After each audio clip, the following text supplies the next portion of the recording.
I welcome you all to Gyanam. एक बार फिर से हम जियोमॉर्फोलॉजी के लेक्चर में आ चुके हैं। आज जो जियोमॉर्फोलॉजी का लेक्चर है वो बहुत ही ज्यादा इंपॉर्टेंट होने वाला है, क्योंकि जो लास्ट लेक्चर था उसमें हमने कुछ फैक्ट्स देखे थे जियोमॉर्फोलॉजी से रिलेटेड, अर्थ के इंटीरियर से रिलेटेड। आज का जो लेक्चर है, इस लेक्चर में हम लोग बहुत सारे कंसेप्ट को ग्रास्प करने की कोशिश करेंगे, उन पे ग्रिप बनाने की कोशिश करेंगे, उनको अंडरस्टैंड करने की कोशिश करेंगे। तो this will be very important lecture. फटाफट से, अगर मेरी आवाज आप लोगों को अच्छे से आ रही है, if I am audible and visible properly, then just mention a thumbs up in the comment section and also please do share this session with your friends, ताकि तैयारी वो भी मिलजुल के कर सके। आप सारे लोग मिलजुल के तैयारी करोगे तो जल्दी आप अपने गोल की तरफ पहुंचोगे। फटाफट से इस सेशन को शेयर कर देंगे। मैं पहले ही बता रहा हूं, इस सेशन में जियोमॉर्फोलॉजी के बहुत इंपॉर्टेंट हम कंसेप्ट्स को डिस्कस करने वाले हैं। Okay PK, thank you for confirmation. तो हम आज यहाँ पे पहले जो लास्ट लेक्चर था उसमें जो चीजें देखी थी उसको सबसे पहले रिकैप करते हैं। सबसे पहले हमने क्या देखा था कि भैया ये अर्थ है, अर्थ की कुछ लेयर्स हैं, है ना। अगर मोटा मोटी देखें, देखिए अगर मेंटल कोर को भी हम सब पार्ट्स में डिवाइड ना करें, ऊपर ऊपर से मोटा मोटी देखें। Very good very good, join this session. Sir आज पंजाब पटवारी की न्यू रिक्रूटमेंट हो रही है, आ रही है, कोई बात नहीं। जो न्यू रिक्रूटमेंट आ रही है, कुछ भी आ रहा है, उसके रिलेटेड वीडियो आपको इसी चैनल पे मिल जाएगी। अगर कुछ भी ऐसा होता है, अभी फोकस करेंगे क्लास के ऊपर, उसके बाद बाकी चीजें। जब जो भी कोई काम कर रहे हो उसको ध्यान से करें, उसको फोकस के साथ करें, ठीक है, तभी सक्सेस आपको आपके पास आएगी। चलो देखते हैं यहाँ पे हम लोग। तो अब हम देखें यहाँ पे, तो हमने मोटा मोटी देखे तो सबसे पहली लेयर, मतलब सबसे ऊपर की जो लेयर हम लोगों ने अर्थ के सॉलिड पार्ट की देखी थी, वो कौन सी होती है? क्रस्ट। और ये बनी किसकी होगी? ये बनी होगी रॉक्स की, ये चट्टानों की बनी होती है, ठीक है। अच्छा, इसके नीचे वाली लेयर जो थी ये कौन सी थी? मेंटेल थी। अच्छा, ये भी किसकी बनी है? ये भी बनी है रॉक्स की। ध्यान से देखना, बड़ा इंपॉर्टेंट आज कंसेप्ट, बड़े इंपॉर्टेंट कंसेप्ट देखने वाले हैं। ये भी किसकी बनी है? रॉक्स की बनी है। अच्छा, इसके नीचे हम देखते हैं कोर है। ये कोर किससे बनी है? मेटल से बनी है। ये 3-4 चीजें हम लोगों को लास्ट लेक्चर तक क्लियर हो चुकी थी, ठीक है। अच्छा, इसके बाद हम बात करते हैं ग्रेविटी की, ठीक है। किसकी बात करेंगे? ग्रेविटी की। तो जो कंसेप्ट हमें पहले आज समझने पड़ेंगे before we begin with the geomorphology. हम जियोमॉर्फोलॉजी को, जो कोर जियोमॉर्फोलॉजी, जिसमें हम लोग जितने भी हम देख सकते हैं कि चाहे वो माउंटेन्स हैं, प्लेटूज हैं, प्लेन्स हैं, वैलीज हैं, क्रीक्स हैं, ट्रेंचेस हैं, इन सब की फॉर्मेशन को पढ़े उससे पहले हम लोगों को कुछ चीज़ें पढ़ने पड़ेंगी, ठीक है। इंटीरियर ऑफ अर्थ से रिलेटेड हमने चीज़ें समझी हैं। अच्छा, इसके बाद हम कुछ चीज़, सबसे पहले हमें आज यहाँ पे किन चीज़ों का पता होना चाहिए? ग्रेविटी। तो सबसे पहले हम ग्रेविटी समझे। देखो, ये मत समझना कि सर बीच में जो फिजिक्स पढ़ाने लग पड़े, ठीक है। जब तक आपको बेसिक चीज़ें नहीं पता होंगी तब तक हम क्या नहीं कर सकते? कंसेप्ट को अच्छे तरीके से नहीं समझ सकते। इसीलिए सबसे पहले हम क्या पढ़ेंगे? ग्रेविटी, ठीक है। ग्रेविटी के बाद हम डेंसिटी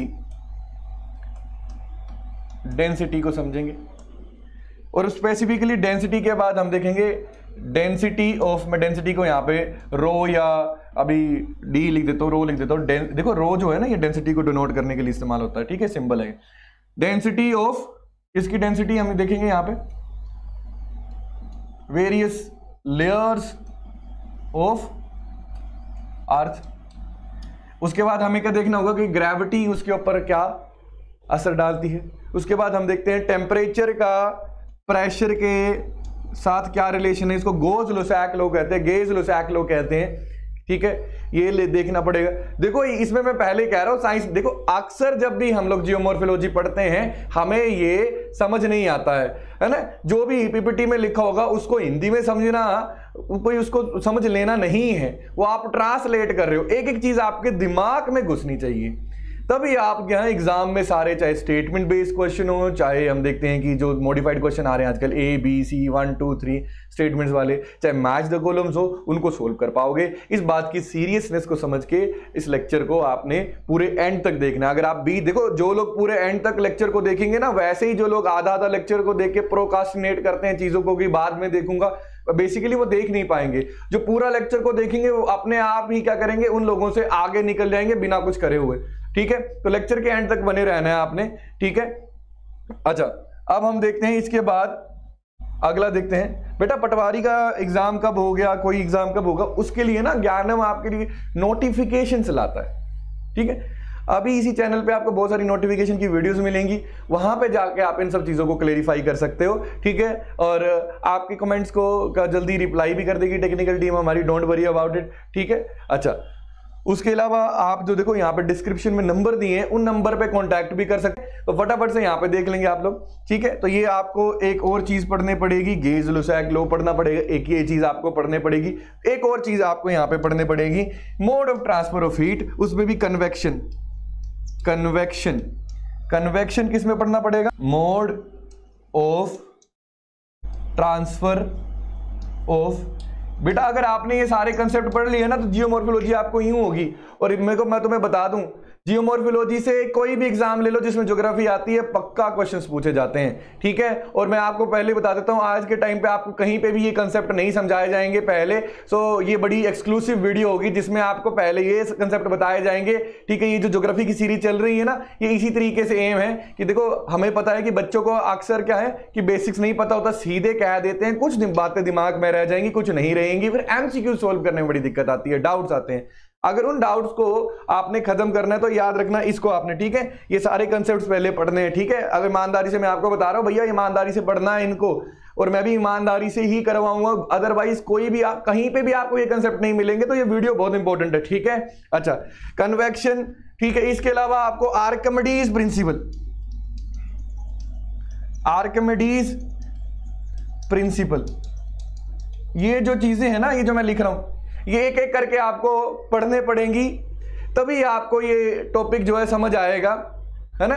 और याद रखना इस चीज को बहुत ध्यान से, ठीक है, कि यहां से एग्जाम में क्वेश्चन आता है। मैं बार बार दोहरा रहा हूं, दोहराने का मतलब है कि आप इसको पूरा देखें। चलो तो बिना डिले के शुरू करते हैं, अपने दोस्तों के साथ भी शेयर कर देंगे, जितना अच्छा आपने यहाँ पे शुरुआत में रिस्पॉन्स दिया इसको मेंटेन करेंगे, अपने दोस्तों के साथ भी शुरू कर देंगे। तो सबसे पहले बात करते हैं ग्रेविटी की, है ना। तो ये है क्या चीज, क्या ग्रेविटी, ग्रेविटी, ठीक है। तो ग्रेविटी को समझने से पहले हमें ग्रेविटेशनल पुल को समझना होगा। ये भी क्यों समझ, देखो अब ये अलग अलग है, ग्रेविटेशनल, ग्रेविटेशनल फोर्स, ठीक है। अब ना ग्रेविटेशनल फोर्स को कई बार हम ग्रेविटेशनल पुल भी कहते हैं। ऐसा क्यों कहते हैं ये भी तुम्हें पता होना चाहिए, ठीक है। पुल भी कहते हैं। बेसिकली फोर्स जो होता है वो कई तरीके का होता है, उसमें जो दो तरीके के होते हैं, एक होता है पुश धकेलना, पुल मतलब अपनी तरफ खींचना। जब दो चीजें आपस में एक दूसरे को अट्रैक्ट करेंगी तो एक दूसरे की तरफ एक दूसरे को खींचेंगी, तो खींचने को कहते हैं पुल, ठीक है। पुश वाला फोर्स नहीं है ग्रेविटी। ग्रेविटी एक चीज को दूसरी चीज, कोई एक चीज है वो दूसरी चीज को धकेलती नहीं है ग्रेविटेशनल फोर्स में, ठीक है। तो इसीलिए ग्रेविटेशनल पुल भी कह देते हैं। और इसी ग्रेविटेशनल पुल को जब हम धरती से जोड़ के देखते हैं, जब हम धरती के ग्रेविटेशनल पुल की बात करते हैं, तब हम क्या टर्म यूज करते हैं, ग्रेविटी। सन की ग्रेविटी नहीं होती है, सन का ग्रेविटेशनल पुल होगा, जुपिटर का भी ग्रेविटेशनल पुल होगा, ब्लैक होल का भी ग्रेविटेशनल पुल होगा, और जो धरती का ग्रेविटेशनल पुल है ना, उसको हम ग्रेविटी कह देंगे बस, ठीक है। स्पेसिफिक हो जाते हैं थोड़ा कर। अब ये होता क्या, तो इसको समझाने के लिए भैया अभी यहां पे रोल में आएंगे न्यूटन भाई साहब। एक बार की बात है, ठीक है, न्यूटन भाई साहब बैठे थे एक पेड़ के नीचे, ठीक है। ये न्यूटन भाई साहब का हम पेड़ मान लेते हैं, जिस पेड़ के नीचे वो बैठे थे, ठीक है। सेब का पेड़ था ऐसा माना जाता है, ठीक है। ये पेड़ आ गया, ठीक है, और हम देखते हैं ये पेड़ था सेब का, तो इसके ऊपर यूं देखो ये सेब का पेड़ भी आ गया, अच्छे से बना देते हैं ना। तो देखो मैं तुम्हें एक और बात बता दूं, हमारा दिमाग जो है ना, उसमें सिंबल्स नहीं होते हैं। सिंबल्स मतलब कि जो ABCD ये स्टोर नहीं होता है ना, जो मैं बोल रहा हूं वो स्टोर होता है। ये कोड्स हैं, ठीक है। ये कोड्स हैं जिसमें जिनको डीकोडिफाई करके विजुअल्स को हमारा दिमाग स्टोर करता है, इसलिए इसी तरीके से हम पढ़ रहे हैं। ये पेड़ आ गया सेब का, इसके ऊपर भैया लगे हुए थे सेब, ऐसे सेब लगे हुए थे कुछ। इसके नीचे सुस्ता रहे थे न्यूटन भैया, ठीक है। जो न्यूटन भैया है, न्यूटन, वो यहाँ पे देखो यूं मस्त बैठे थे, ठीक है। ये अपनी टांगे यूं मस्त फैला के, अपने यूं हाथ पीछे रख के यूं सुस्ता रहे थे, मस्त सुस्ता रहे थे। तभी क्या होता है, एक सेब उनके सर पे गिरता है। ये कहानी तो सबने सुनी होगी ना, एक सेब उनके सर पे गिरता है, और सर पे लगी चोट की वजह से अब न्यूटन भाई साहब के दिमाग में बजती है घंटी और वो सोचने लगते हैं। देखो यही एक एटीट्यूड में डिफरेंस रहता है एक फॉलोअर और फिलोसफर का। फिलोसफर हमेशा क्या करते हैं, चीजों के पीछे की वजहों को ढूंढने के लिए प्रश्न पूछते हैं, और जो फॉलोअर है वो मान जाते हैं कि वो जो बताई गई चीज है उसकी सत्यता को बिना उसकी सत्यता की जांच करें, ठीक है, जो बताया गया है उसकी वो ट्रुथफुल है भी, ये ट्रुथनेस है भी उसमें कि सच है कि नहीं, बिना उसके जाने हुए क्या करते हैं, मान लेते हैं। न्यूटन लेकिन फिलोसफर में आए।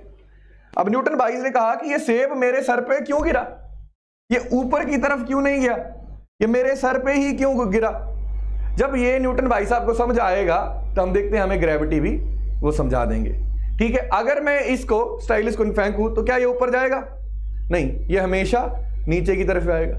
क्या कभी ऊपर जा नहीं सकता, जा सकता है, लेकिन मुझे उसके लिए एफर्ट करना पड़ेगा, यूं उसको ऊपर की तरफ फेंकना पड़ेगा।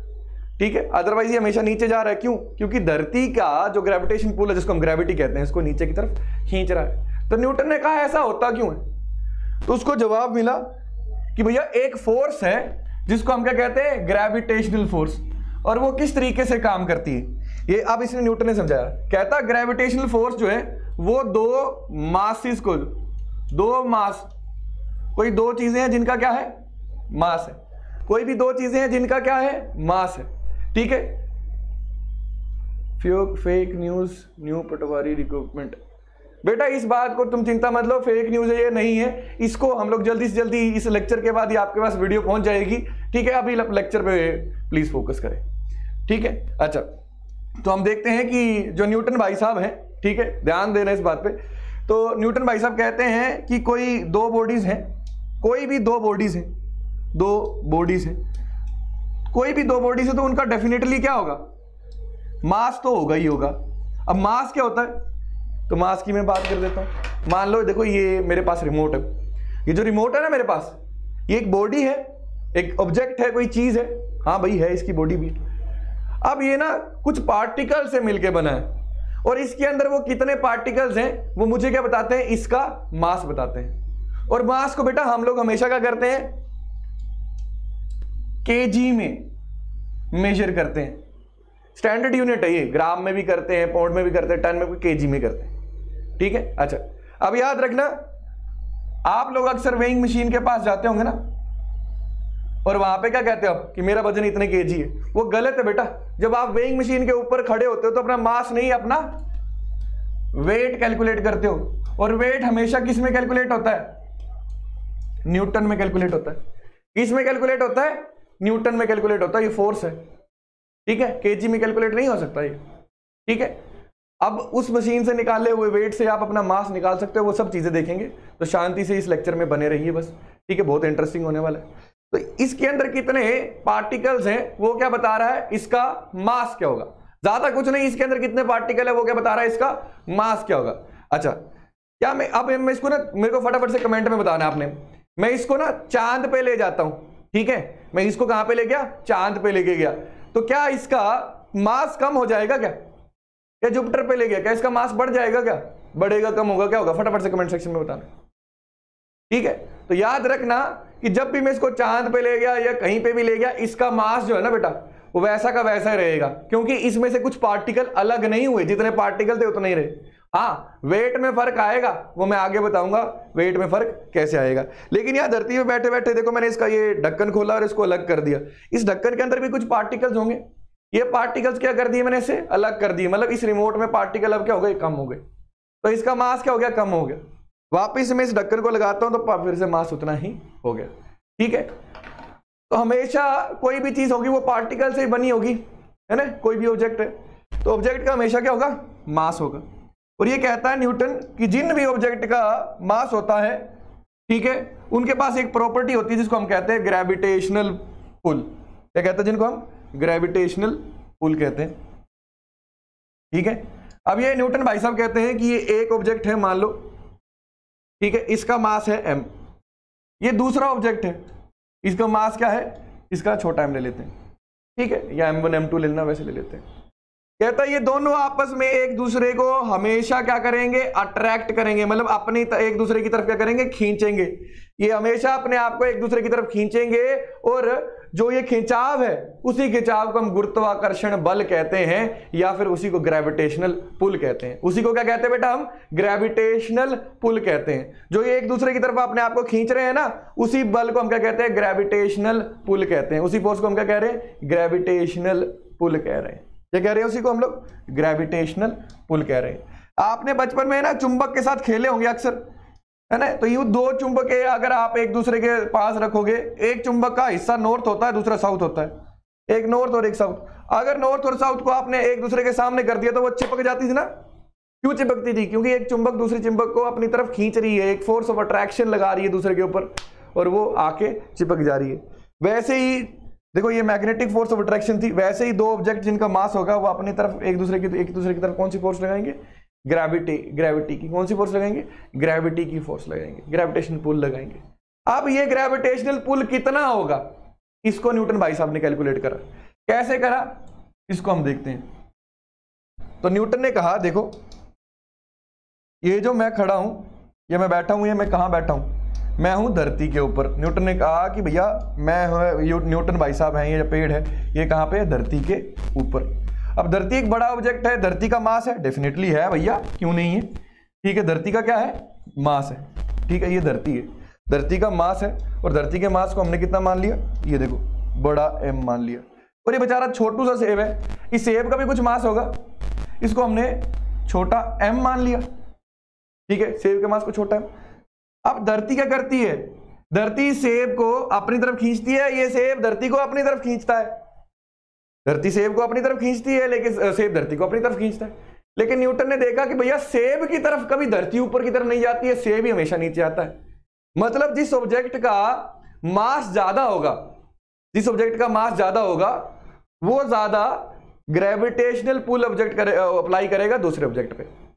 और जो दोनों के बीच में खिंचाव है ना, ग्रेविटेशनल पुल है, वो किस पे डिपेंड करेगा? तो न्यूटन ने कहा यहां पे ग्रेविटेशनल फोर्स जो है ना ये डायरेक्टली प्रोपोर्शनल है। अब ये जो मैंने ये अल्फा सा लिखा ना डायरेक्टली प्रोपोर्शनल, इसका क्या मतलब है? एक सिंबल है जो बताता है कि दो चीजें रिलेशन में है। जब मैं कहता हूं डायरेक्टली प्रोपोर्शनल तो इसका मतलब क्या होता है कि दो चीजें आपस में इस तरीके के प्रोपोर्शनल। देखो इसको भी हम यहाँ पे एक स्लाइड में यहाँ पे समझने की कोशिश करेंगे।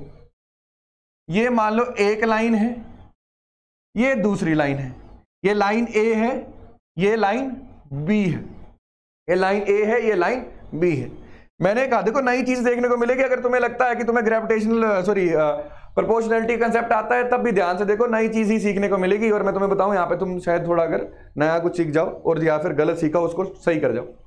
ठीक है, अगर ये लाइन ए है और ये लाइन बी है तो अब मैंने क्या कहा कि अगर मैंने ऐसे कहा कि ये दोनों आपस में एक रिलेशन में है तो मैं ऐसे, मैंने बताया ना ये सिंबल लगाऊं, इसका मतलब है कि दोनों चीजें आपस में रिलेशन में। ठीक है, ऐसे साइन होता है। तो अगर मैंने कहा ए जो है वो बी के साथ रिलेशन में है और ऐसे लिखा तो मतलब क्या हो गया? डायरेक्टली प्रोपोर्शनल, मतलब सीधा रिलेशन में। और ये रिलेशन कैसा है? प्रोपोर्शनल टर्म यूज करी, मतलब ए का अगर एक प्रोपोर्शन बढ़ता है तो सेम टाइम पे बी का भी एक प्रोपोर्शन बढ़ेगा। मतलब जैसे ही ए बढ़ेगा साथ में बी भी बढ़ेगा। लेकिन तुम जो मर्जी कर लो, जितना मर्जी ए और बी को बढ़ा दो, इन दोनों का अगर तुम रेशो निकालोगे ना तो हमेशा सेम ही आएगा। इसका मतलब क्या हुआ? इसका मतलब ये हुआ कि ए जो है हमेशा बी से बड़ा ही रहेगा। और कितने गुना बड़ा रहेगा ये जो नंबर होगा ना कितने गुना, वो फिक्स रहेगा। वो क्या रहेगा? फिक्स रहेगा। ठीक है, वो नंबर क्या रहेगा? फिक्स रहेगा। ठीक है, तो ए कभी भी बी के इक्वल नहीं हो पाएगा। अगर इक्वल करना है तो आपको पता है बी छोटा है तो ए जितने गुना बड़ा है, मान लो x गुना बड़ा है, तो आपको उससे उसको मल्टीप्लाई करना पड़ेगा तभी इक्वल हो पाएंगे। ठीक है, तो ये यहाँ पे अगर आपको कंसेप्ट समझ आ गया हो तो भैया यहाँ पे जो न्यूटन भाई साहब हैं उन्होंने कहा जो ग्रेविटेशनल फोर्स है ना, GF लिख रहा हूं मैं यहाँ पे। ठीक है, गर्लफ्रेंड मतलब नहीं है इसका। ग्रेविटेशनल फोर्स जो है ना वो डायरेक्टली प्रोपोर्शनल है किसके? Mass of the object. पहली बात, दो ऑब्जेक्ट जिनका मास होगा उन्हीं के ऊपर उन्हीं के पास ग्रेविटी होगी और उन दोनों के मास का प्रोडक्ट, यहां पे प्रोडक्ट का मतलब क्या है? मल्टीप्लाई, जोड़। ठीक है, उन दोनों के मास के प्रोडक्ट पे डिपेंड करेगा, उनके दोनों के मास के प्रोडक्ट पे डिपेंड करेगा। मतलब जैसे जैसे ये भाई साहब का मास जो है वो बढ़ता जाएगा ठीक है, अब देखो ये बड़ा वाला m, यहां पे हम धरती और सेब के केस में समझते हैं, बड़ा वाला m है धरती का मास और छोटा वाला m है सेब का मास। इन दोनों के बीच में क्या कितना ग्रेविटेशन पुल होगा, एक दूसरे को कितना खींचेंगे, वो डिपेंड करता है इन दोनों के मास के मल्टीप्लाई कर देंगे, मतलब प्रोडक्ट पे। अगर धरती का मास बढ़ता जाएगा तब भी ग्रेविटेशन फोर्स बढ़ती जाएगी, सेब का बढ़ेगा तब भी ग्रेविटेशन फोर्स बढ़ जाएगी, और अगर दोनों का मास बढ़ जाता है तभी ग्रेविटेशनल फोर्स बढ़ जाएगी। यहां तक आई होप आप लोगों को पता चल गया होगा। लेकिन कहता है कि भैया ग्रेविटेशनल फोर्स सेम टाइम पे ना इनवर्सली प्रोपोर्शनल है। इनवर्सली प्रोपोर्शनल का मतलब उल्टे तरीके से प्रोपोर्शनल है, मतलब अगर एक चीज बढ़ेगी तो सेम टाइम पे दूसरी चीज कम होती जाएगी। तो कहता है इनवर्सली प्रोपोर्शनल को 1/, लिखते हैं हम लोग, ठीक है। किसके इनवर्सली प्रोपोर्शनल है? Square of distance between their centre. अब इसका मतलब क्या है भैया, अब इस सेब का ना, ये जैसे मैंने सेंटर पॉइंट होगा, जैसे मान लो मैं यहाँ पे एक बिंदु खींच लेता हूँ, देखो ये सेब का सेंटर पॉइंट है मान लो, वैसे ही धरती का भी एक सेंटर पॉइंट होगा, धरती के ठीक बीचों बीच होगा कोर में, ठीक है, और यहाँ पे भी सेब के ठीक बीचों बीच होगा एक सेंटर। इन दोनों सेंटर के बीच में कितना डिस्टेंस है ना, ठीक है, उनके स्क्वायर पे डिपेंड करती है ग्रेविटी, और जैसे ये डिस्टेंस बढ़ता जाएगा ना ग्रेविटी कम होती जाएगी, और ये डिस्टेंस कम होता जाएगा ना तो ग्रेविटी क्या होती जाएगी, हम देखते हैं ग्रेविटी बढ़ती जाएगी। अगर डिस्टेंस कम होता है, डिस्टेंस बढ़ता जाएगा तो ग्रेविटी हम देखते हैं कम होती जाएगी। इसीलिए हम देखते हैं कि कई बार जो स्पेस में हम लोग रॉकेट भेजते हैं, धरती से जितना दूर जाते जाते हैं वो उतनी उनके ऊपर ग्रेविटेशन, धरती का पुल कम लगता है, ठीक है। इसको कंबाइन कर देंगे तो हमारे पास ये आ जाएगा भाई, ग्रेविटी किस किस पे, 2 फैक्टर पे डिपेंड करती है। एक तो आ गया मास दोनों का, उनका प्रोडक्ट, और दोनों के डिस्टेंस का, दोनों के सेंटर के डिस्टेंस का स्क्वायर, ठीक है, इन दोनों चीजों पे डिपेंड करता है, ठीक है। अगर इसको आपने इक्वेशन में लगाना तो यहाँ पे यूनिवर्सल ग्रेविटेशनल कांस्टेंट को डाल देंगे हम लोग।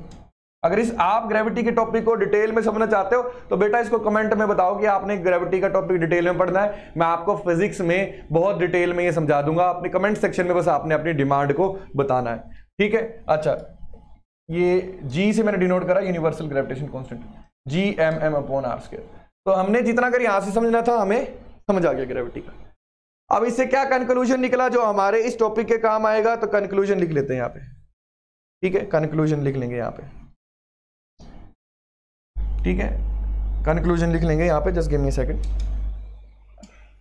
कंक्लूजन ये निकला कि जो भारी चीजें होंगी, जो चीजें क्या होंगी, ज्यादा हैवी होंगी, ठीक है। यहां पे भारी, भारी को हिंदी में कहें तो, सॉरी अंग्रेजी में कहें तो हैवी। जब भी मैं कहता हूं कोई चीज हैवी है तो आप क्या सोचते हो कि या तो उसका मास ज्यादा है या उसका वेट ज्यादा है। नहीं भैया, मास और वेट, एक और भ्रांति, मास और वेट का लेना देना नहीं है। हैवी है तो लेना देना किसके साथ है, डेंसिटी के साथ, ठीक है। जिस चीज की डेंसिटी जितनी ज्यादा है, अब अगले लेक्चर में, अगले इसमें मैं डेंसिटी भी समझाऊंगा स्लाइड में, जिस चीज की जितनी ज्यादा डेंसिटी है वो उतना ही ज्यादा क्या होगा, हैवी होगा। और जो चीज जितनी ज्यादा हैवी होगी ना वो धरती की तरफ उतनी ही ज्यादा क्या करेगी, अट्रैक्ट होगी, और वो धरती के सेंटर के उतना ही पास में जाएगी। क्या मैंने कहा कि जो चीज जितनी भारी होगी वो धरती के सेंटर के उतना पास रहेगी, और जो कम भारी होगी वो सेंटर से उतना दूर रहेगी। यहां तक एक कंक्लूजन हमारे पास आ गया। ये सारे कंक्लूजन काम आएंगे बेटा, ध्यान रखने का। अब दूसरी यहां पे डेंसिटी समझ लेते हैं। क्या समझेंगे यहां पे हम, डेंसिटी समझेंगे, ठीक है। ये डेंसिटी क्या होता है, इसको कहते हैं हम लोग भार। क्या कहते हैं, भार। वेट वजन होता है, ठीक है, और मास द्रव्यमान होता है, अलग अलग है। अगर आपको इनके ऊपर डिटेल वीडियो चाहिए, अभी सिर्फ मैं इसलिए समझा रहा हूं कि आपको कॉन्टेक्स्ट समझ आ सके, इस वीडियो का बेसिक समझ आ सके। अगर आपको ये बड़ी डिटेल में करना है तो कमेंट सेक्शन में बताओ, मैं आपको फिजिक्स में ये सारी चीजें पढ़ा दूंगा, साइंस में सारी चीजें पढ़ा दूंगा, ठीक है। ये आ गया डेंसिटी, बेटा क्या आ गया, ये डेंसिटी, ठीक है। याद रखना, कोई धोखाधड़ी नहीं है, कोई कुछ नहीं है, आपको बेसिक से बेसिक के लेवल्स के, देखो दिस इज ओरिजिनल स्टडी, ये असली पढ़ाई है, इससे आपका पेपर क्रैक होगा, ऊपर ऊपर से बता के नहीं, ठीक है। तो फटाफट से इस सेशन को ज्वाइन करिए, अपने दोस्तों के साथ भी शेयर करिए, ठीक है। डेंसिटी, अच्छा याद रखना, डेंसिटी की बात करते हैं हम लोग। डेंसिटी होता है, किसको भार कहते हैं। अगर मैं यहां पे साइंस की टर्म में कहूं तो इसको कहते हैं D for density is equal to mass upon volume. M से मास है, वी अपॉन वॉल्यूम। लेकिन देखो ये तो बचपन से पढ़ता है, लेकिन इससे समझे क्या, इससे क्या समझे कि भैया कितनी कर जगह में कितना मास है, कितनी कर जगह में कितना मास है। अब मैं यहां पे 2 एग्जांपल लेता हूं। मैंने ये 2 बाल्टियां ले ली और इन दोनों बाल्टियों की कैपेसिटी जो है वो 1 लीटर ले लो। इनके अंदर जो सामान आएगा ना वो बाल्टी की कैपेसिटी है, बाल्टी का वॉल्यूम नहीं है। बाल्टी का वॉल्यूम इंक्लूडिंग इनका जो मटेरियल है वो भी आ गया। हम लोग अक्सर गलती क्या करते हैं, कैपेसिटी को वॉल्यूम से कंफ्यूज कर देते हैं। बेटा अंदर क्या है इसके अंदर कितना सामान आ सकता है, इसकी क्या है कैपेसिटी। दोनों के अंदर मैंने अलग अलग चीजें डाल दी। एक के अंदर मैंने डाला वाटर, पूरी भर दी है, और एक के अंदर मैंने क्या डाला, आयरन, ये भी पूरा भर दिया। लोहा डाला पिघला, और एक के अंदर, एक बाल्टी के अंदर मैंने क्या डाला, पानी डाला। ये बात मान के चलते हैं कि लोहे के टेम्परेचर से बाल्टी पिघलेगी नहीं। अब आप मेरे को ये बताएंगे कि कौन सी बाल्टी भारी हो जाएगी, तो मैं आपको बता दूं कौन सी बाल्टी ज्यादा भारी होगी, लोहे वाली। देखो इन दोनों केसेस में वॉल्यूम क्या था, सेम था, ठीक है, बाल्टी के अंदर का वॉल्यूम क्या है, सेम है, लेकिन इतने ही वॉल्यूम में मास किसका ज्यादा हो गया, आयरन का, ठीक है। तो कितनी जगह में कितना ज्यादा मास है, ये चीज क्या बताता है, डेंसिटी। और जितनी हम देखते हैं कम जगह में जितना ज्यादा मास होगा चीज उतनी ही ज्यादा भारी होगी। ये एक और कंसेप्ट पता चल गया हम लोगों को डेंसिटी का। जिस चीज की डेंसिटी जितनी ज्यादा होगी धरती के सेंटर की तरफ वो उतनी ही क्लोज होगी। इसीलिए हम यहाँ पे एक और चीज समझते हैं। अब यहाँ पे वापस आते हैं। अब देखो, अब आपको समझ आता है कि नहीं आता, आपने मेरे को बताना है। ये तो हमने पढ़ लिया कि धरती के सबसे अंदर की जो लेयर है वो मेंटेल है, ये तो हमने पढ़ लिया। लेकिन मेंटेल सबसे अंदर क्यों है, क्रस्ट सबसे अंदर क्यों नहीं है, ये क्या आपके दिमाग में है, ठीक है। मेंटेल सबसे अंदर क्यों है ये तो मैंने बताया, सॉरी कोर सबसे अंदर क्यों है, धरती की सबसे अंदर वाली लेयर जो वो कौन सी है, कोर है। लेकिन कोर सबसे अंदर क्यों है, क्रस्ट क्यों नहीं है, या मेंटेल क्यों नहीं है, ये दिमाग में आया कभी? अगर नहीं आया बेटा तो इसको ध्यान से देखो, ठीक है। जो आपके पास मेंटेल है ना, या जो आपके पास क्रस्ट है ना, वो कोर से कम डेंस है। तो मतलब इसका मतलब क्या हो गया, कोर सबसे ज्यादा डेंस है, इसीलिए वो धरती के सेंटर में सबसे नीचे की तरफ है। अगर हम बात करें मेंटेल की, तो मेंटेल जो है वो कोर से कम डेंस है, इसलिए इसके ऊपर आ गई। और जो क्रस्ट है वो मेंटेल से भी कम हम देखते हैं डेंस है, इसलिए वो इन सब में सबसे ऊपर आ गई। समझे इस बात को या नहीं समझे? इस बात को ध्यान से समझ लो बेटा कि जो चीज जितनी ज्यादा डेंस है वो उतनी ही ज्यादा क्या होगी, धरती के सेंटर की तरफ जाएगी। इसीलिए कोर जो है ये मेटल से बनी है, ठीक है, आयरन और निकल से बनी है, ये अंदर है। अब रॉक्स जो जिन एलिमेंट से बने होते हैं उनका एटॉमिक मास नहीं पता लग रहा है, एटॉमिक मास कोई बात नहीं, मैं आपको, मेरे को कमेंट करके बताओ, केमिस्ट्री वाली वीडियो में बता दूंगा। उनका भार जो है, उनका वॉल्यूम जो है, और जिस वॉल्यूम में जितना मास है, मतलब उनकी जो डेंसिटी है वो कम है, इसलिए वो सेकंड नंबर पे मेंटेल में जितनी भी चीजें।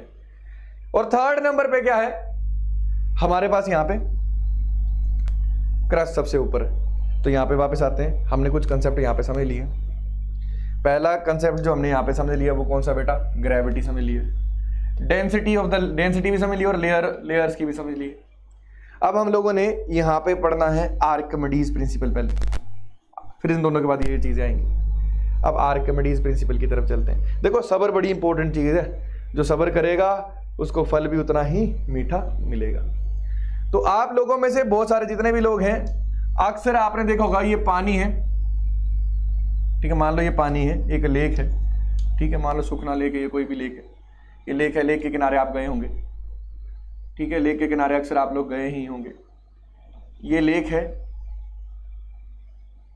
इस लेक के ऊपर आप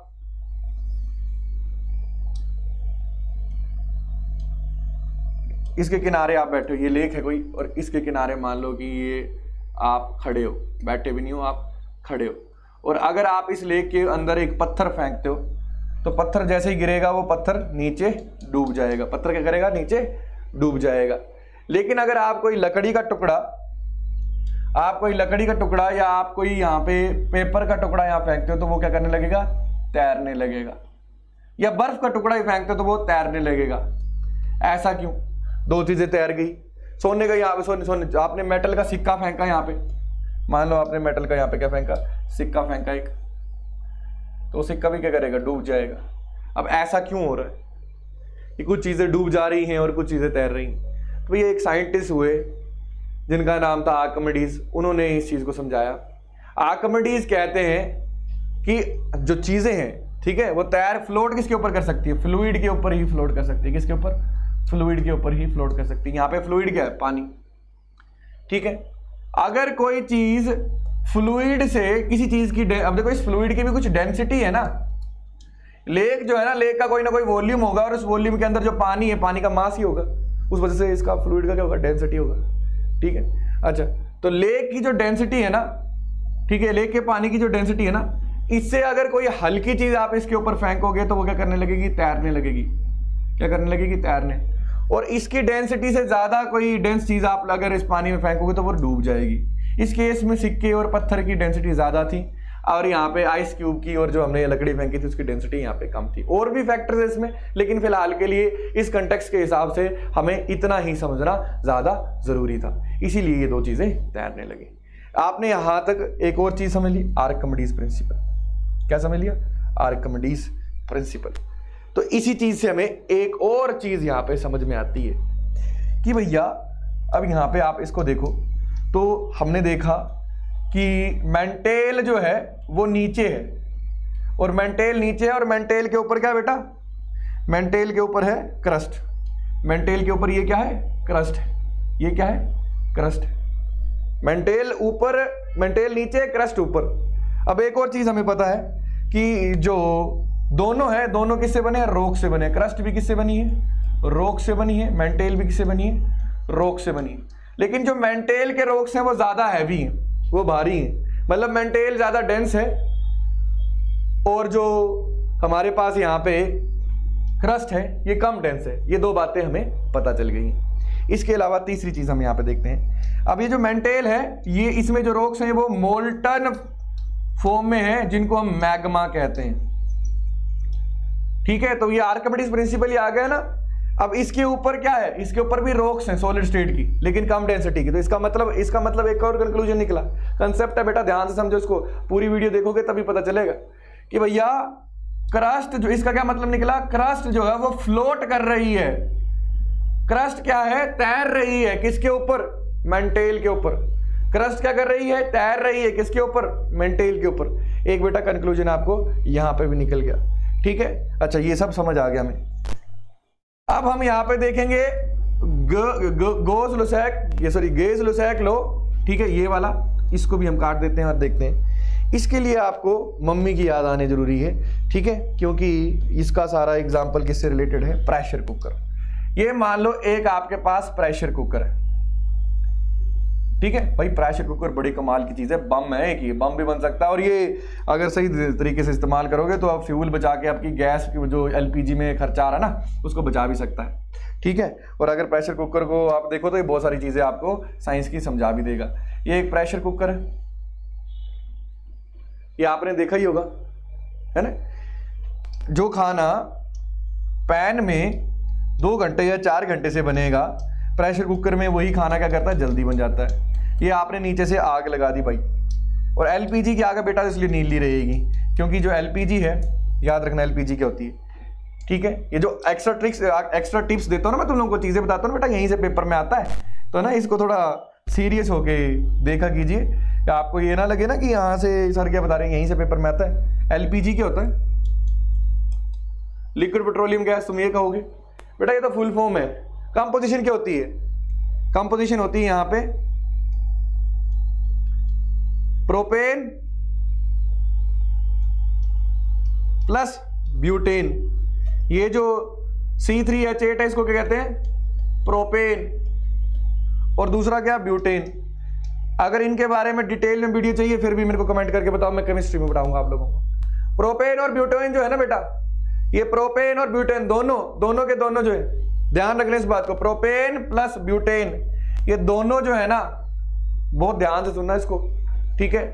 प्रोपेन प्लस ब्यूटेन, दोनों के दोनों ये अनसैचुरेटेड ये क्या है, सैचुरेटेड हाइड्रोकार्बन है, ठीक है।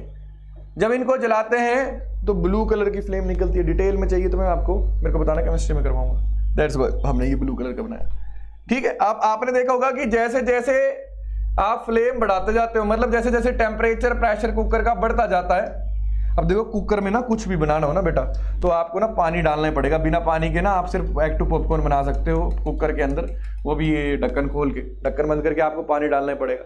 जैसे जैसे आपने यहाँ पे टेम्परेचर बढ़ाया वैसे वैसे ही कुकर के अंदर क्या बढ़ता जाता है, प्रेशर बढ़ता जाता है। कुकर के अंदर क्या बढ़ता जाता है, प्रेशर बढ़ता जाता है।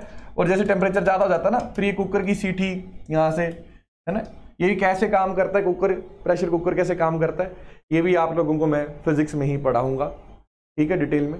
अभी आपने बस इतना नोटिस करना है, करा ही होगा कि जैसे जैसे टेम्परेचर बढ़ता जाता है वैसे वैसे क्या बढ़ता जाएगा बेटा, प्रेशर बढ़ता जाएगा, ठीक है। इसी बात को नोटिस करा एक साइंटिस्ट ने, गोज़-लुसाक ने, ठीक है। और गोज़ भाई साहब क्या कहते हैं कि अगर कोई सिस्टम एनक्लोज्ड है, कुकर की बाउंड्रीज फिक्स थी ना, बंद था, एनक्लोज सिस्टम मतलब जिसकी बाउंड्रीज होंगी, और उसके अंदर फ्लूइड है, उसके अंदर क्या है, फ्लूइड। फ्लूइड मतलब ऐसी चीज जो एक जगह से दूसरी जगह फ्लो करती है, सारी की सारी गैसेस फ्लूइड में आती हैं, लिक्विड फ्लूइड में आते हैं, ठीक है, जो सोल्यूशन है वो फ्लूइड में आते हैं, मोल्टन स्टेट में कोई भी चीज है वो फ्लूइड में आती है, क्योंकि एक जगह से दूसरी जगह वो बह सकती है, ठीक है बेटा।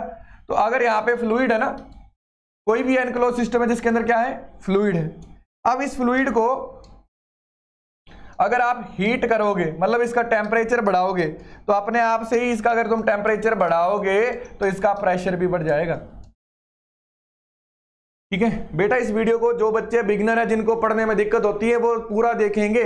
ये स्पेसिफिकली उन बच्चों के लिए है जिन बच्चों के बेसिक अच्छे नहीं है, और 90% जो बच्चे तैयारी कर रहे हैं, हम सभी को पता है कि हमारे बेसिक्स अच्छे नहीं है, इसीलिए हम डिटेल में पढ़ रहे हैं, ठीक है। और जिन बच्चों को लगता है कि उनके बेसिक क्लियर है, वो भी देखेंगे तो उनको भी पता चलेगा। 99% बच्चों को ये चीजें जो है वो समझ नहीं आती है, वो परसीव कर लेते हैं, मान लेते हैं कि उन्हें समझ आती है। अगर आप इसको ध्यान से देखोगे तुम्हें बहुत सारे कंसेप्ट पता चलेंगे, ठीक है। तो यहाँ पे हमें क्या पता चलेगा कि जैसे ही टेम्परेचर बढ़ता है वैसे ही क्या बढ़ता जाता है, प्रेशर। और इसका उल्टा भी, अगर प्रेशर बढ़ता गया तो क्या बढ़ता जाएगा, टेम्परेचर भी। ये कुछ चीजें हमें यहाँ पे पता चल गई, ठीक है। ये देखो यहाँ पे हमें ये चीजें पता चल गई। अब लास्ट चीज है यहाँ पे, ठीक है, जो लास्ट हमने यहाँ पे चीज देखनी है यहाँ पे, वो mode of transfer of heat या कन्वेक्शन, ठीक है, mode of transfer of heat और कन्वेक्शन। ये भी थोड़ा अच्छा टॉपिक है, लंबा टॉपिक है, तो बने रहिए मेरे साथ, मैं आप लोगों को बताता हूँ इस टॉपिक के बारे में, ठीक है। Just give me a second.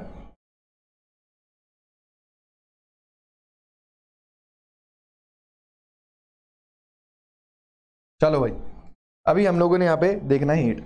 सबसे पहले बात करते हैं हीट है क्या, है ना। पहले भी हमने डिस्कस करा था कि हीट क्या है, एक एनर्जी की फॉर्म है। क्या हीट क्या है, एक एनर्जी की फॉर्म है।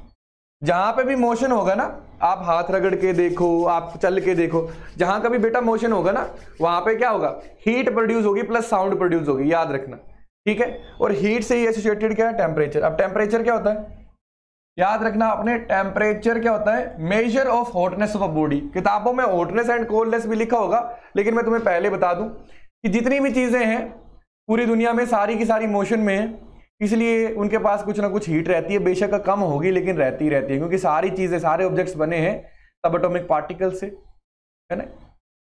और वो सब एटॉमिक पार्टिकल, इलेक्ट्रॉन, क्वार्क्स हो गए, चाहे प्रोटॉन हो, चाहे जिस मर्जी लेवल के सब एटॉमिक पार्टिकल ले लो आप, वो मूवमेंट करते रहते हैं। क्या करते रहते हैं, मूवमेंट, मोशन करते रहते हैं, तो उनके पास कुछ ना कुछ हीट होगी।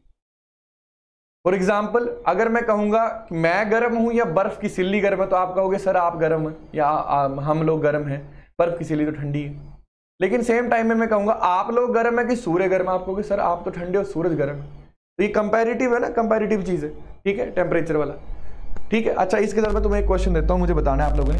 हमेशा जो बच्चा बताएगा ना बेटा, उसके लिए कोई ना कोई यहाँ पे इनाम उसको दिया जाएगा, ठीक है। अच्छे से एक्सप्लेन करेगा जो कमेंट सेक्शन में। डिग्री सेल्सियस बेटा, जो डिग्री सेल्सियस है, डिग्री फारेनहाइट, हमेशा टेम्परेचर को फारेनहाइट और सेल्सियस स्केल में डिग्री में मापा जाता है। केल्विन स्केल में क्यों डिग्री नहीं होती, ये आपने मेरे को कमेंट सेक्शन में बताना है, ठीक है। अच्छा, अब वापस आते हैं यहाँ पे, तो हमें लग गया पता हीट का। तो अब हमने क्या देखा कि रिलेटिवली चीजें, कुछ चीजें गर्म है और कुछ चीजें ठंडी हैं। जैसे आपने कहा कि सर आप जो हो ना, ये बर्फ की सिल्ली से ज्यादा गर्म, तो मेरी हीट जो है वो किससे ज्यादा है, बर्फ की सिल्ली से। मान लो कि बर्फ की ये हीट है, तो बर्फ की सिल्ली की H हीट है और मेरी छोटा है, इससे ज्यादा है। लेकिन यहाँ पे ना सूर्य आ गया या कोई बर्नर आ गया, मान लो ये सन है, तो मेरी हीट तो सन की हीट से बहुत कम है ना। और सन की हीट को मान लो कि मैं यहाँ पे हैश लिख रहा हूँ, तो सन की हीट से तो बहुत कम है मेरी हीट। तो मतलब चीजें एक दूसरे के कंपैरिजन में कम ठंडी होती हैं या ज्यादा गर्म होती हैं, ठीक है। अच्छा, लेकिन अब होता क्या है, याद रखना कि हमेशा ना हीट एक एनर्जी है, इसलिए ये फ्लो करती है। क्या करती है? फ्लो करती है। और कैसे फ्लो करती है? हॉटर बॉडी से लेस हॉटर, जिसको हम जनरली भाषा में, देखो वैसे तो गलत, टेक्निकली साइंस में गलत है, लेकिन अगर हम भाषा में कहें, इंग्लिश में कहें तो कोल्ड बॉडी भी कह देते हैं, ठीक है। कोई पर हालांकि कोई बॉडी कोल्ड होती नहीं है। तो हॉटर बॉडी से कूलर बॉडी की तरफ क्या आती है? हमेशा हीट आती है। इसलिए सूरज की मैं धूप में बैठता हूं तो मैं गर्म होता हूं, सूरज ठंडा नहीं हो जाता है। और बर्फ की सिल्ली के पास जाता हूं तो बर्फ पिघलने लगती है, ठीक है। या बर्फ को मैं हाथ में लेता हूं तो बर्फ पिघलने लगती है। तो याद रखना, ठीक है। अब भैया हीट, हमें क्या पता चल गया? हीट हमेशा क्या करती है? हॉटर बॉडी से कूलर बॉडी की तरफ जाती है। और हीट को हॉटर बॉडी से कूलर बॉडी की तरफ जब जाना है ना, तो 3 तरीके से जा सकती है। तो इसका मतलब क्या है? हमारे पास 3 मोड हैं। किसके? हीट ट्रांसफर के। किसके बेटा? हीट के ट्रांसफर के 3 मोड हैं। कितने मोड हैं हमारे पास? 3 मोड है हीट के ट्रांसफर के। कौन कौन से हैं? जहां जहां पे रेलेवेंस होगी ना, सिर्फ हम वही पढ़ेंगे। आप कमेंट में बताओगे तो मैं आपको ये डिटेल में सारी चीजें पढ़ा दूंगा। सबसे पहले कौन सा आ गया हमारे पास? रेडिएशन। ये जो है, ये फिजिक्स में आपको पढ़ाऊंगा, अदरवाइज आपने क्या करना है, मेरे को बताना है कमेंट सेक्शन में कि आपको क्या चाहिए। दूसरा है कंडक्शन, और तीसरा है यहां पे कन्वेक्शन। आज जो चीज हमने समझनी है वो कन्वेक्शन समझनी है। तो कन्वेक्शन क्या है? हीट ट्रांसफर का ही जरिया है, इसको हम समझेंगे। बाकी अगर आप डिमांड करोगे तो मैं आपको बता दूंगा, ठीक है बेटा। अच्छा, अब यहां पे आप बात करते चलो आगे, फटाफट से यहां पे ध्यान देंगे। कन्वेक्शन होता क्या? कन्वेक्शन एक mode of transfer of heat है, मतलब हीट के ट्रांसफर का जरिया है, जो हमेशा कहां पे होता है? फ्लूइड्स में। कहां पे? फ्लूइड्स में। मतलब क्या ये गैसेस में हो सकता है? हाँ भाई, ये गैसेस में होता है। ये लिक्विड में हो सकता है? हाँ, लिक्विड में भी हो सकता है। उन सॉल्यूशन में जिनमें लिक्विड सोलवेंट है उनमें भी हो सकता है। हाँ भाई, हो सकता है। मोल्टन स्टेट में कोई है तो मोल्टन मटेरियल में भी हो सकता है, ठीक है। अब यही वजह है, कभी भी आपने एसी लगाया होगा ना, तो एसी हमेशा ऊपर लगाते हैं ना, ऊपर। मान लो ये कमरा है, इस कमरे के हमेशा आप क्या करोगे? ऊपर एसी लगाओगे ना इधर। क्यों? एसी क्या छोड़ेगा? ठंडी हवा। और ठंडी हवा क्या होती है? भारी होती है। तो भारी होने की वजह से वो ग्रेविटी उस पर ज्यादा लगेगी, वो नीचे बैठ जाएगी। क्यों नीचे बैठेगी ना। और जब वो नीचे की तरफ आएगी तो यहाँ पे जो हवा है, जो कंपैरेटिवली कम ठंडी है, उसको ये धकेलेगी।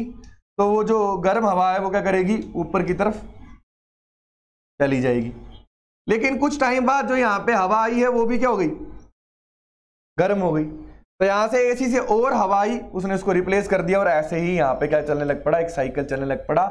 इस साइकिल को कहते हैं हम लोग कन्वेक्शनल साइकिल, ठीक है, या कन्वेक्शनल करंट।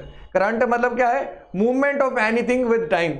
जब कोई भी चीज फ्लो करती है वक्त के साथ, क्या करती है? फ्लो करती है, तो हम क्या कहते हैं? भैया करंट है। करंट करके क्या है? इसका करंट है। तो यहां पे हमने देखा हवा का एक कन्वेक्शनल करंट हम लोगों को देखने को मिल गया, इसीलिए हम एसी ऊपर लगाते हैं। जबकि हीटर को अगर मैं कहूं आप हीटर, तो हीटर आप हमेशा कमरे में कहां लगाते हो? ऊपर लगाते हो क्या? नीचे। हीटर अगर आपने ऊपर लगा दिया एसी की तरह यहां पे मान लो, तो हीटर क्या छोड़ेगा? गर्म हवा छोड़ेगा बेटा। क्या छोड़ेगा? गर्म हवा। और गर्म हवा हल्की है, वो ऊपर ही रहेगी, वो तो ऊपर आएगी तो ऊपर से ही। लेकिन जो ठंडी हवा है वो पूरे कमरे में भरी हुई है, क्योंकि वो हल्की है। तो ग्रेविटी सपोर्ट कर रही है। ग्रेविटी चाहती है कि हल्की हवा क्या रहे? ग्रेविटी क्या चाहती है बेटा यहाँ पे? कि हल्की हवा क्या रहे, ठीक है। ग्रेविटी क्या चाहती है? कि हल्की हवा क्या रहे? पास रहे धरती के सेंटर के। तो वैसा ही है। तो गर्म हवा ऊपर ऊपर रहेगी, आपकी खोपड़ी तो गर्म हो जाएगी, पैर ठंडे रहेंगे। इसका उल्ट करते हैं हम लोग। उसका उल्ट क्या करते हैं? कि हम लोग हमेशा क्या करते हैं? हमेशा हीटर को कहां लगाते हैं? नीचे लगाते हैं। हीटर नीचे रखते हैं ना हम लोग सर्दियों में। तो इसी हीटर से क्या आएगी? गर्म हवा आएगी, जो कि हल्की है। और ऊपर क्या है, ठंडी हवा।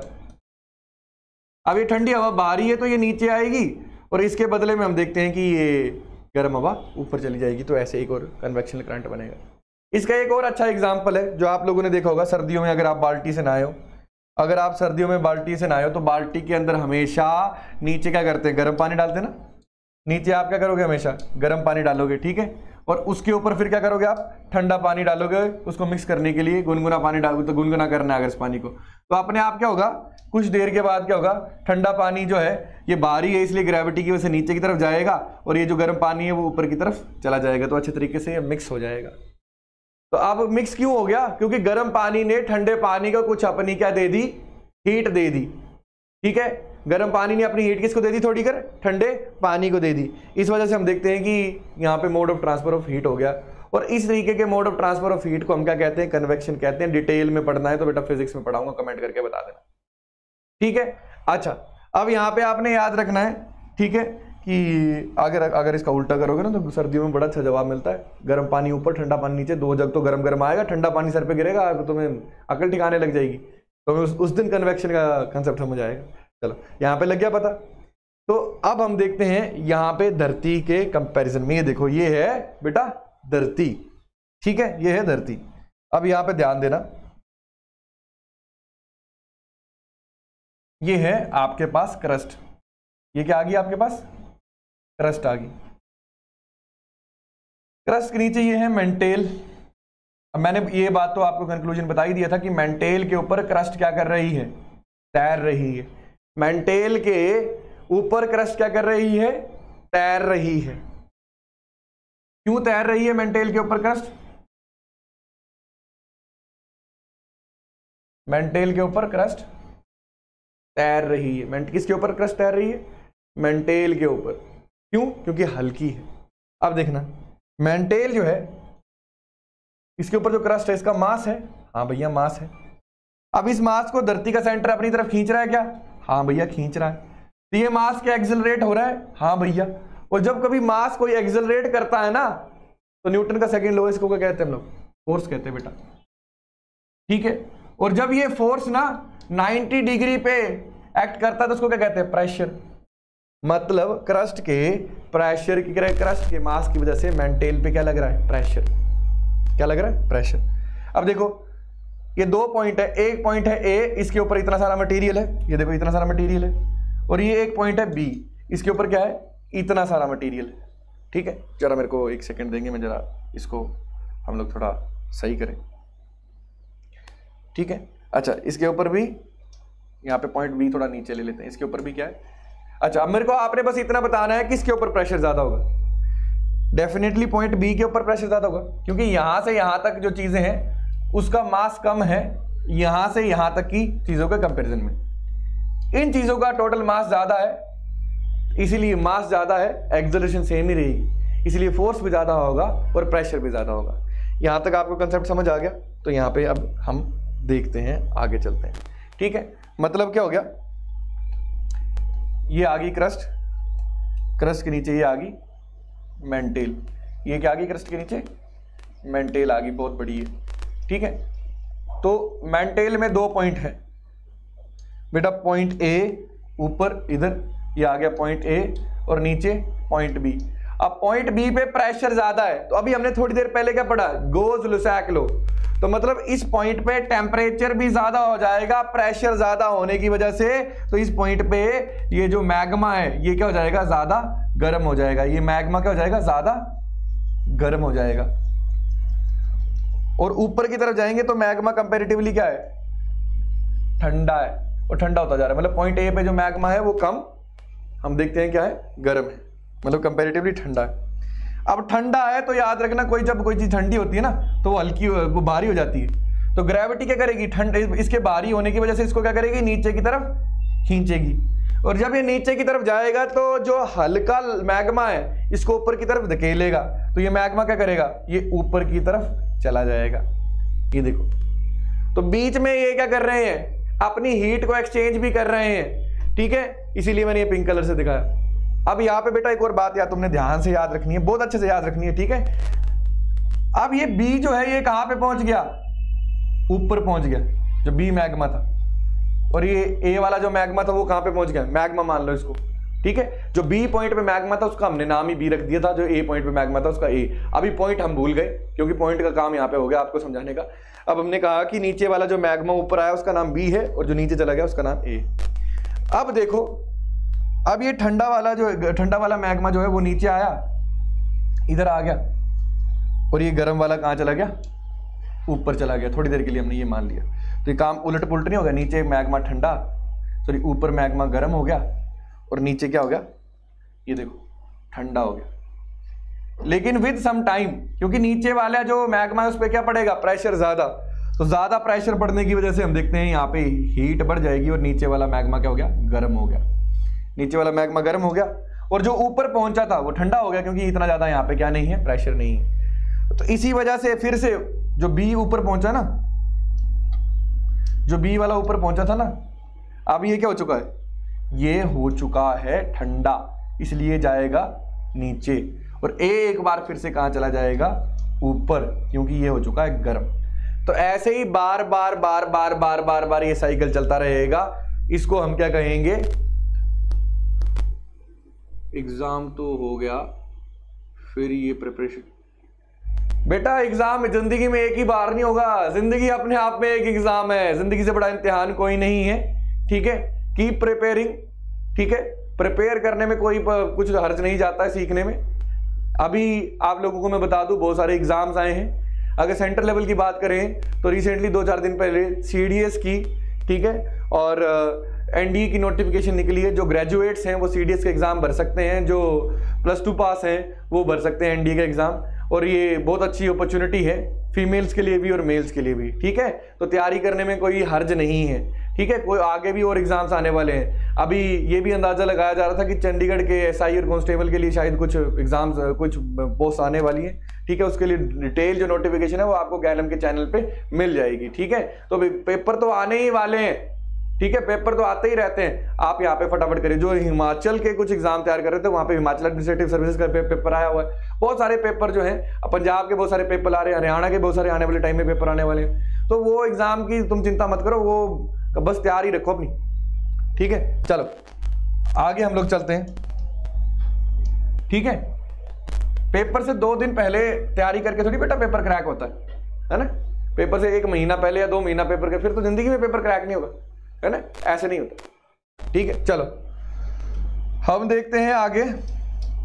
तो यहां पे इसका मतलब क्या हो गया, ये ऊपर नीचे चलता ही जाएगा, ठीक है, बी नीचे। और इसे हमें क्या मिल गया, एक साइकिल मिल गया ना, फ्लो मिल गया। अच्छा ये फ्लो किसका है, मैग्मा का। अब मैग्मा एक फ्लूइड है इसीलिए फ्लो करेगा, तो ये मैग्मा के फ्लो को हम क्या कहेंगे, मैग्मा का करंट मिल गया हमें जी। क्या मिल गया, मैग्मा का करंट मिल गया। और ये करंट किसकी वजह से, कन्वेक्शन की वजह से। तो इस करंट को हम क्या कहते हैं, कन्वेक्शन या कन्वेक्शनल करंट ऑफ मैग्मा। बहुत इंपॉर्टेंट है, बार बार आगे टर्म आएगी, कन्वेक्शनल करंट ऑफ मैग्मा। अगर पता चल गया हो तो फटाफट से थम्स अप दे देंगे।